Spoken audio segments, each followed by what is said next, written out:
কোন একজন মুসলমান আমার নবী প্রেমিক, নবীর দিওয়ানা পারবেন না কি আসতে? কোন একজন মুসলমান আমাদের হেড মৌলানা বলছেন যে আমার এলাকার বড় মুসলমান বড় ওদা বলছে, দেখবেন আপনি চাইবেন তো কেউ নিশ্চয় দিবে। বুঝতে পেরেছেন? 1 লাখ টাকা কোন একজন মুসলমান যদি আগে আসতে, এ মৌলানা বদলে করিম চিশতি সাহেব আপনাদের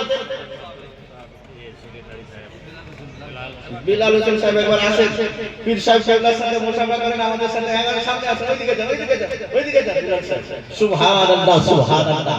এই দেখুন আমাদের দাউদ সাহেব ছিলেন এই মাদ্রাসার সেক্রেটারি, এখন উনি সেক্রেটারি হয়েছেন, কারণ আমাদের দাউদ সাহেব অনেকটা বয়স হয়ে গেল, আর অতটা মানে দায়িত্ব নিতে পারবেন না। এই দেখুন সুবহানাল্লাহ। এই দেখুন বিলাল সাহেব 1 লাখ টাকা, 2 লাখ। সুবহানাল্লাহ সুবহানাল্লাহ। এই আল্লাহ কত বিকার বানিয়েছে। আমি চেয়েছিলাম, কত চেয়েছিলাম আপনারা বলুন তো? আজকে আপনাদেরও মনে হচ্ছে একেবারে মনোবল বেড়ে যাবে। যে মুফতি সাহেব চাইলেন পীর সাহেবের দোয়া নিয়ে 1 লাখ, আমার কথাই 1 লাখ, আবার মনে হচ্ছে আবার হুজুর কেবলার কথাই 1 লাখ।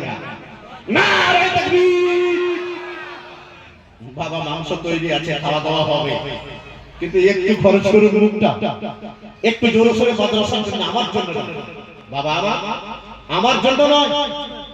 আর এ জায়গা কোন রাজনীতির জায়গা নয়, এখান থেকে পাক্কা আহলে সুন্নাত ওয়াল জামাতের আলেম বানানো হবে। এখানে যে দানটা করবে কোন আলেম, কোন মুমিন মুসলমান বলতে পারবে না যে আপনার দান বিফলে যাবে। নারে তাকবীর, নারে রিসালাত। 2 লাখ টাকা দাতা জনাব বিলাল সাহেব, অত্র মাদ্রাসার সেক্রেটারি জনাব বিলাল সাহেব। আল্লাহ গো যে উদ্দেশ্যে যে নিয়তে বিলাল সাহেব করে গেলেন দান, তার দান কবুল করো গো রহমান। আমিন আমিন খোদা, আমিন আমিন। ওদের দোয়া কবুল করো রব্বুল আলামিন। আমার নবীর জন্ম যখন, আমার নবীর জন্ম যখন হলো মক্কায়,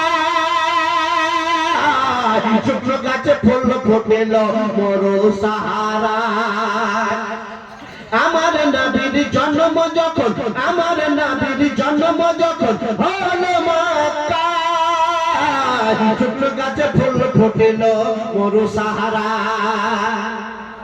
কোন একজন মুসলমান, আচ্ছা আমাদের বিলাল সাহেব 2 লাখ টাকা দান করেছেন।